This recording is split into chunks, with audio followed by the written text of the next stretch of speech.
if Kiwi businesses were truly honest, they probably don't do anywhere enough marketing, but wouldn't like to admit that. Probably still comes back to that fear of rejection, of just like, oh, I'm putting myself out there. I still laugh when you meet a business owner and they'll say, I'm doing marketing, got a website. I think to win in the current environment, you've got to show some effort. People want to just do in business what they want to do, and they think that's what business is.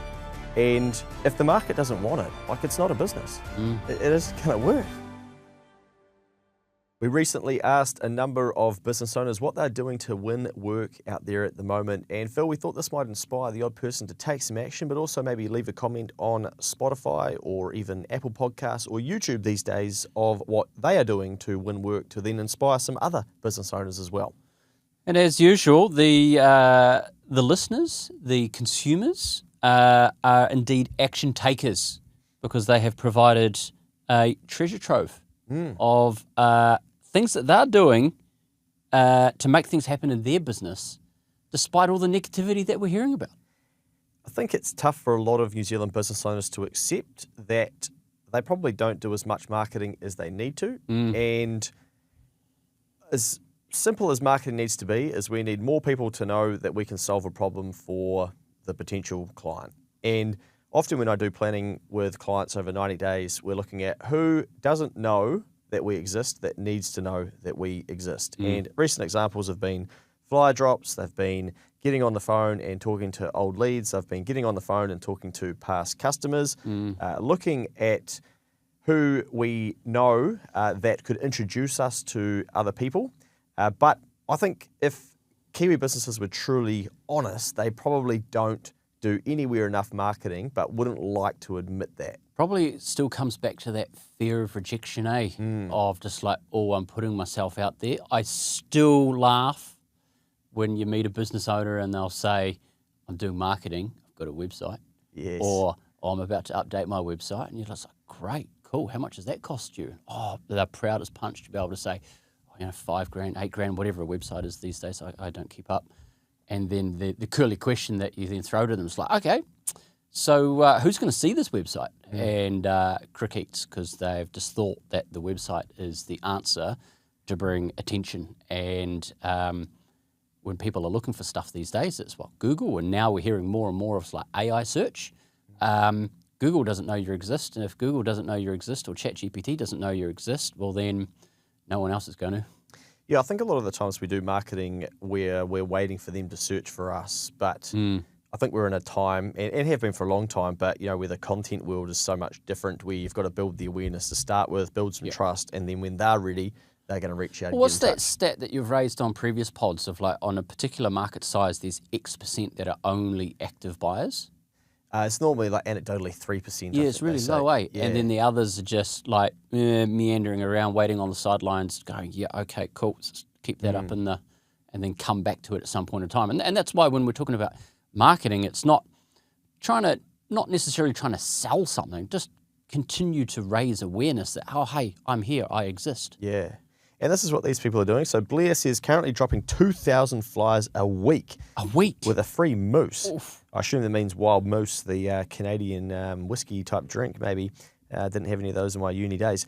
To sign up to the Bad Day Burger Club email list. Each week is a different QR code and design so we can test what works best. Then we'll put more behind that one whilst continuing to test. About to start the same process online, testing Facebook ads to get sign-ups too in Porirua. So, yeah, interesting. That's got a good concept there where they're doing a flyer drop with a unique QR code to then test the best flyer drop and obviously what's resonating on that flyer. 2,000, that's a decent amount of flyers to hand out. I was going to say that must be half Porirua. Well, I don't know, I want to cast too much shade on Porirua, but that's 2,000 a week. That's a lot. You'd want to hope, well, no doubt he obviously believes in his business, but the Bad Day Burger Club must be one hell of a club. I think it's new, so they're trying to get their club out there to people. I think Porirua is 61,500 people. Is it? That are there, so they're going to have to do it 2,000 a week, be a few weeks, and clock through the entire population.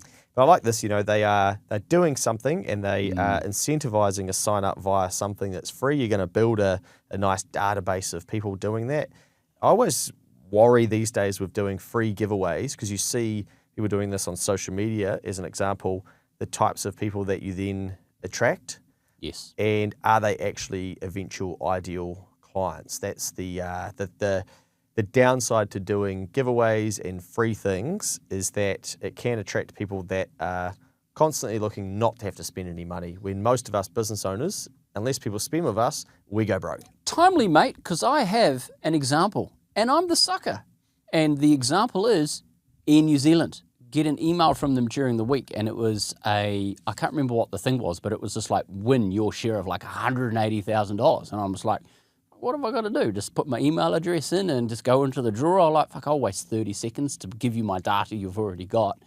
And it was basically a promo for their Airpoints mall or club or wherever it is that you use your Airpoints dollars to then go and spend money, or you can actually buy stuff on there. And they're trying to pitch it as a Christmas promo of like, buy your Christmas gifts via us, and you'll go in the chance in the draw to win a chance of all these prizes. And as soon as I read that, I was just like, oh, Phil, why did you do this? Delete.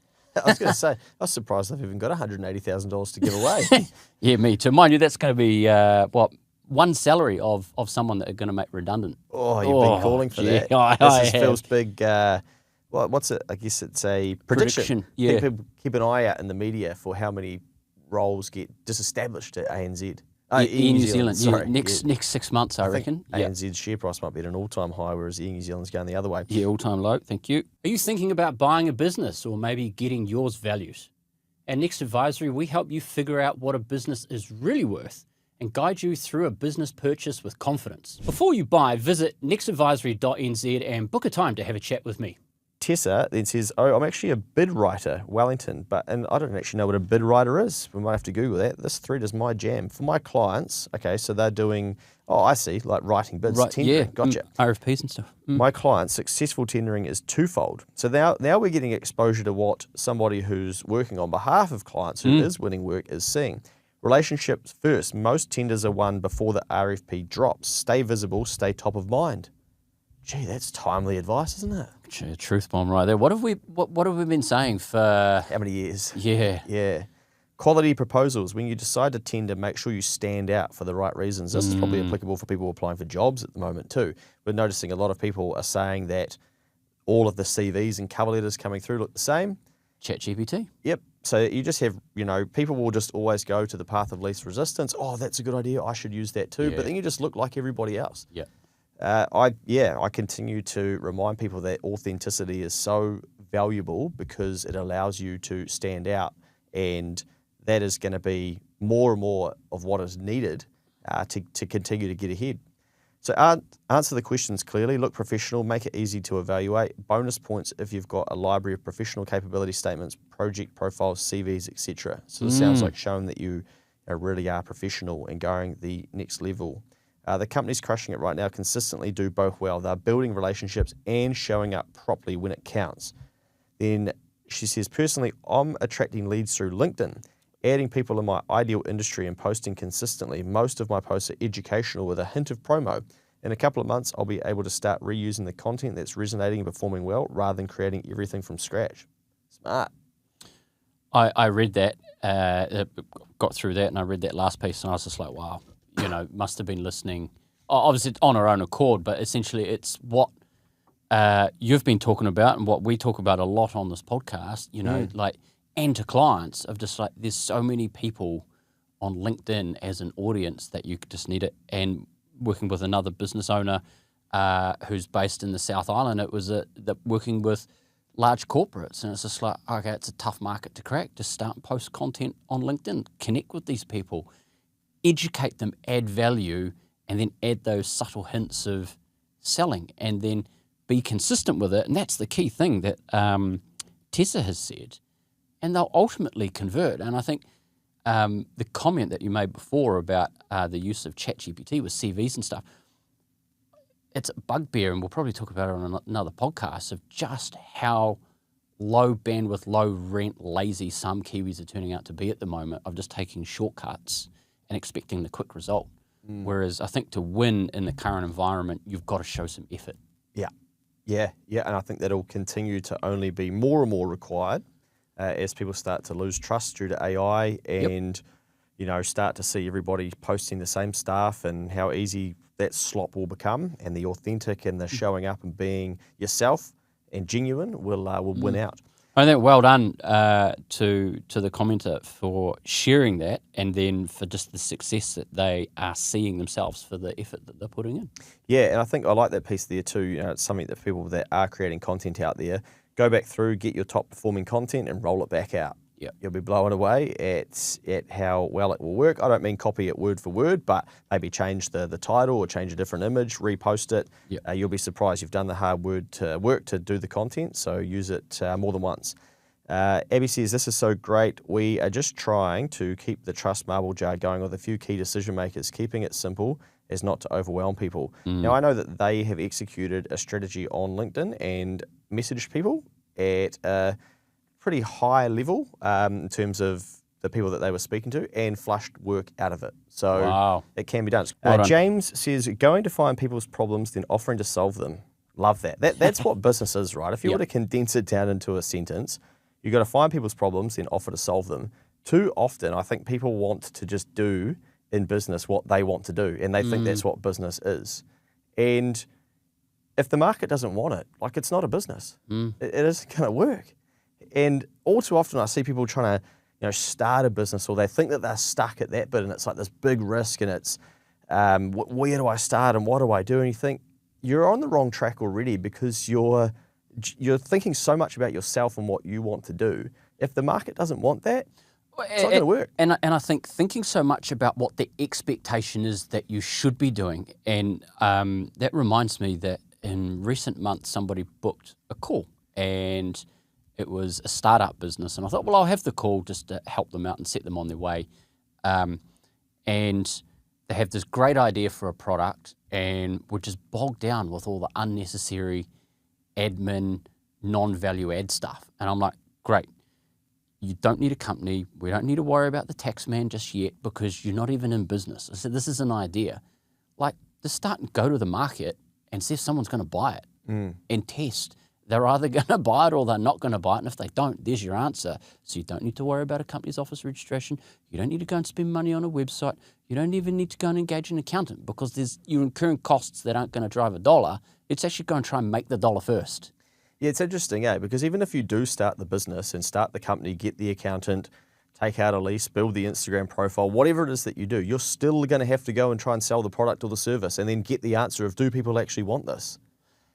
I don't know what's happened. Like, has it always been like this? Or maybe we're a bit luckier now that we actually do have audiences we can go to. Like, there's some people do have a knack for, I can spot a trend, I think this is going to work, I'm going to back myself, I'm going to start it, and I'll go to the market and I'll make it happen. And that's like, yeah, that's amazing if you can do that. But a lot of people, they could simply just go to people and say, would you buy this? To get data. 100%. And that reminds me of another example that I saw, although it's not related to us whatsoever. I was on Instagram, scrolling through, something just came up on the feed, and there seems to be this trend at the moment that I've noticed, because there was a business in Australia that's doing it, and now this one that's based in Auckland. I won't say the particular suburb, but of all the work that they're doing up pre-launch, so creating this sense of like, this is going to be big.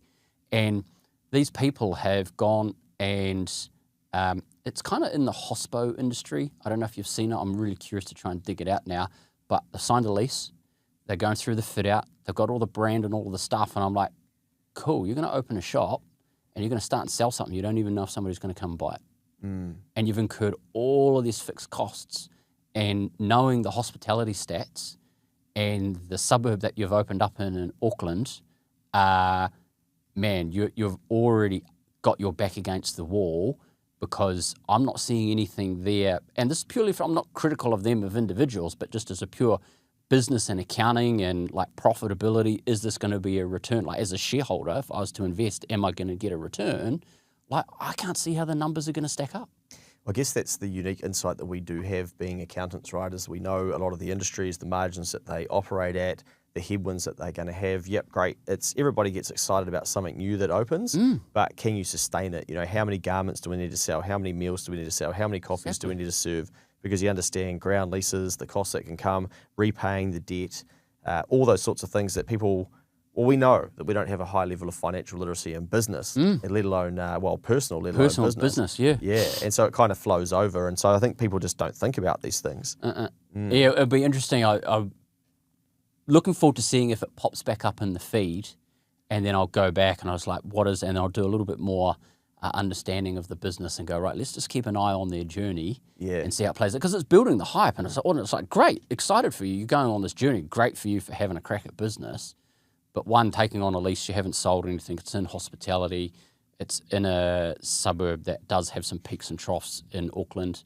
Like, this is, be interesting. Are they going to survive the first 2-3 years? Like, because we know statistically in small and medium-sized businesses that those are the tough periods. Yeah, you got to really want to do it. I was messaging somebody just before we went live in here, actually, and they were talking about potentially walking away from their employment in the future. They're paid very well, but they work a lot of hours, and starting a business in that space and wanting to talk to a consultant or an accountant. I said, hey, you're probably better to go and speak to somebody in your industry that's doing this in a different part of the country and find out from them what you're missing. Because an accountant is going to say, well, hey, let me know when you get started. We can help you set the company up. Yeah, you could do some financial modelling of what it could look like and some budgeting and pay some money to do that, but you don't really know until you get out there and have a go at it. But you've got to really want to do it to be able to walk away from a comfortable and large salary. Oh God, I've got another example. Like, and it's just like, as a business owner, how hungry are you? And ultimately, and all of these have got a common theme of just like, these people are taking action and prepared to do what maybe other businesses owners aren't prepared to do. And that is like, I'm prepared to go as a business owner and do something and not get paid for it right now. Yeah. And walking down the streets of Takapuna one evening, and I was sharing some stories of a recent trip to Takapuna when we were in the office. And I was intrigued by the businesses that were open versus closed on that main drag, Hurstmere Street, Lane Road, I don't know, the Ponce Street in Takapuna. I mean, I had to show some kind of ID to even be let in there because it's outside of my comfort zone. I don't know, mate, fake ID. And rolling past, and there was some businesses in there, of which one was Starbucks, and then there was another one that has got a number of retail locations across Auckland, and they were closed. And the one that was closed, that's got locations across Auckland, as a SME business, which is going to be owned by potentially mum and dad, closed. And I'm just like, but the product that you sell, food and drinks, and all the punters that are in Takapuna in an evening that are looking for something, night out, like, as the business owner, rather than paying somebody to work in the business, you're incurring some overheads with a fixed lease and rates and da-da-da-da-da. Like, how hungry are you? Why aren't you in there working in the business to at least try and sell something to leverage off the fact that you've got some fixed stuff there that you're already incurring, and you might sell a few drinks and a few treats to some passers-by, but it's something that you would sell because you're open, but if you were closed, you wouldn't have? Like, are you prepared to do the work and not get paid for it? Or you just go, no, I'm going to be closed because I don't want to pay for staff to be in there because I might not sell anything. Well, get in there and do the work yourself. Yeah, maybe they've got an amazing amount of sales outside of that time that they don't need to, and they're having a bit of balance. Maybe. The other one was Starbucks, closed. Yeah. I was absolutely surprised. I was strolling around the streets with my Duck Island ice cream in my hand. I thought, gee, late night, I wouldn't mind a little coffee with maybe a shot of cream in it, maybe some hazelnut for a little treat. Good stuff. Oh, Starbucks was closed. Not open? No. I was blown away, the Takapuna, busy, bustling. Was this a weekend or a... I think I was out on a Saturday night. Yeah, okay. So like late for me as well. Like I was looking 6 at the time, I was like, because I was like, Grace, we got to get home. Like, Nothing good happens after dark. No, and it was like, it's Takapuna, I'm going to start to feel unsafe.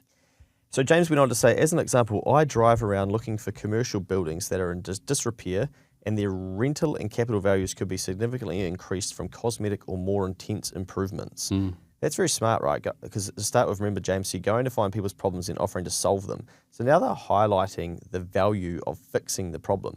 Explain the value proposition, e.g. if you spend XYZ on the building, therefore the rent would increase to whatever, and that would then increase the value by XYZ as well. Then offering to manage the works on their behalf. I actually saw this in a conference recently where they were selling a software, and the software then gave access to a whole heap of things that would increase the value of their business. And so they did exactly that. They said, oh, who struggles with these things and you don't have time to get to them?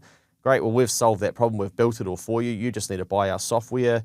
But didn't talk about the cost of the software. We went straight into, if you had all of these things, this will instantly make your business more valuable because a potential buyer, would want to see that you're doing this stuff. Did you sign us up? I was started throwing out 6-figure amounts that would increase your value by, and everyone was going, oh my gosh, like by the end of it, it's like, where do we sign? And I'm looking online going, the first thing I'm doing is looking online going, what does it cost to access this? But I think the same sort of thing, you're highlighting the value of doing it. And it's actually a key piece of sales. And I think Kiwi people would probably, struggle with it a little bit, don't want to do it. We'll just accept when someone says, oh, I don't want to, spend the money to do that. And we'll go, oh, okay, well, let me know when you're ready to. When really, a good salesperson would say that you're probably doing them a disservice by letting them walk away from spending the money, because if you can truly help them and solve their problem, you're going to improve their life and potentially the value of their property if you're working on their property, their house, etc. Or their business, sorry. So James goes on to say, can be done for any type of business. If you're a company that does new driveways, go drive around, ideally in a wealthy area, smart, and find all the driveways that need to be done and make a list. You can then door knock, drop a flyer, or contact by phone or email if you can find their details. You know that they need to get it done, so go get that money. And they went on to say that they're in Gisborne. But not the areas where boomers are, because apparently, according to some of the feedback that we're getting, it's taking advantage of the older generations. Yeah. We got left a pretty deep comment the other day, which I responded to, and they subsequently deleted it. But I don't think we ever said the words take advantage of them. No. Now, I think actually what you were talking about in the podcast, so you were talking about how somebody was doing like fraud in Facebook groups where they were taking advantage of older people. Yep. And maybe misinterpreted what we were saying about genuinely helping people. Yep. Now, Carl has a number of businesses and says, for the localized business, I have focused on modest Google ads with strong landing page. Ask clients for a Google review, and if they submit one, ask for referrals. The old who do you know? Smart, asking. Communication, the fortune is in the follow-up. Getting repeat business. And for B2B businesses, they are both struggling, even the one that is normally recession-proof, B2B debt collection. That does seem bizarre. Go work for the IRD with that debt collection. You should be fine. There'll be plenty of work to do. 10 billion to fucking catch up on. Yeah. I think that raises another point for me that I've been talking to a business owner about recently is asking. And we've talked about the book many years ago on the podcast, Ask. But the more that we actually ask for things, and we see a lot of our clients that are doing well at the moment or achieving things, it's because they're asking. And one of our clients who did 90 days recently has gone from, I think, 14 to 100 and something Google reviews. Holy moly. Yeah, 120. Yeah, 14 to 120. In 90 days. Yeah. Me. And what have they done? They just asked. Yeah. And then Andy, who came on the podcast recently, said, what's the secret to getting all these Google reviews? And it's like, I ask for them, and sends a text, and then he offers them, a few brownie points, as he calls it, if you add a photo. Cheeky moose. I think it just highlights, like, it's so easy in this day and age to overcomplicate everything and then forget that, by going out there and asking, we don't know what's going to come of it. And maybe there's success and opportunity for us, but we're just not asking. Spot on, mate. Yeah, absolutely spot on. I'm resisting at all costs to share the example of my recent Facebook one. I won't share it, but where somebody did ask for, and just the keyboard warriors. Yes. It's a shame. Anyway, let's carry on. Last one before we get out of here. So Jess says, I'm down in sunny Hawke's Bay, beautiful Great part spot. of the country, hopefully Dannyburg. And launched our business earlier this year. Shout out to Craigie Range. Yeah, we have been receiving strong inquiry through referrals and social media, mainly LinkedIn. Oh, it's so cringy on LinkedIn. Okay. We are focusing on a few different areas to drive opportunities. Sharing case studies and testimonials. We're in finance, so high trust industry, and a new business, so a lot of brand awareness and showing how we can help. Case studies are so good. I always enjoy someone having a crack at business early on. They have to accept that they need to go out there and get awareness. And I think once you break the back of business a little bit, you can kind of get your foot off the gas and you forget that what got you to where you are, you've stopped doing it and you've stopped the awareness piece. Okay, let's get back in front of all these people again and see what work could be out there. But when you get going, you have to, I found an old photo actually this week, and it was a school rebates pamphlet. Oh, wow. And someone had Snapchatted it to me. I'd taken a screenshot, and it said, see you next Tuesday Yes. has left this on my car. Oh, wow. So Yeah. they had a flyer about Yeah. and like we had no option. We had to get out there and tell people about Got to school tell rebates. the people. Yep. Developing really strong relationships with our referral partners, mainly accountants, solicitors, and real estate agents. Nice. Being very present on social media so that we are front of mind when the opportunity arises, particularly LinkedIn, where a lot of our dream clients hang out, ambitious professionals and business owners. Asking for business, and returning the favour. We know what our referral partners and clients are looking for to help them grow their business too. Leveraging our existing client base for other services and also introductions to their own network, e.g. staff. Would you like fries of that? Doing what we say we will do. Sharp. Nice breakdown from someone that's early into the piece. Mean. I listened to the book. I started listening again to the book is it 7 Habits of Highly Effective People? Yep. And one of them is like joint wins and just trying to find Yes. wins for everyone instead of like taking advantage of or Yep. always being on the right side of the deal and stuff like that. And I think it's such an old but simple reminder that a lot of us, we could be looking out for opportunities for other people, and eventually, like it'll return a result for doing so. My key takeaway from these half dozen or so people that have contributed so far to what they're doing to win work is the old above the line, below the line behaviour. Are you going to choose to be a victim or the victor? And the common theme that I've got out of all of this is I have got off my fucking ass and done something. And somebody's here, I've got off my ass and gone and delivered flyers. I've got off my ass, got in my car and gone for a drive. I've got off my ass, got out of my comfort zone and I've posted on LinkedIn. It's I'm doing something that no one else is prepared to do because I'm hungry and I want to win. And I think for business owners that are hearing what I've just said and like you're a victim. Like flick it and go, okay, I want to change or I want a different outcome. What are you going to go and do? Start and drop some flyers. Start and do something you haven't done before and see what happens. The market will give you feedback. Yeah, I went on a little rant the other day, and I think it's time to bring it back up. But here we go. I think for a lot of people, we get caught in this sort of trap of society tells us that we have to have a good CV, get the awards, get the certificate, post about it on social media, get the 46 likes about it and do all of that stuff. But really accepting no one fucking cares.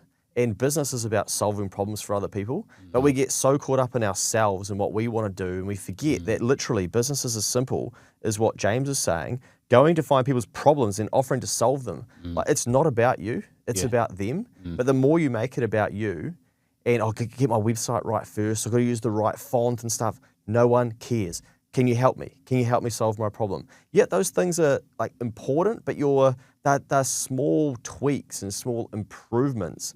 The landing copy, should be, as an example, about their problem, what you can do to solve it, making it all about them. But instead, we'll be like, hey, I'm this and I'm that, and now I'll refine the copy. Again, if we're not sending any traffic to it, does it even matter? But maybe every now and then we just need a bit of a reminder and a bit of a wake-up call that we get so in our own heads of making business about ourselves when the best way to make $1 and to transact is by forcing ourselves to pull ourselves out of that and go, you know what, I don't need to show that I'm important to these people. I'll be important to them when I solve their problems. Yeah. Spot on. But we get marketed to almost the other way, that I've got to be important first, and then I've got to show that, and then hopefully they'll want to work with me. You earn it. Yeah, they don't care. You will be important to them if you can solve their problems. So focus on them. Nice, mate. Go out and crack some wins.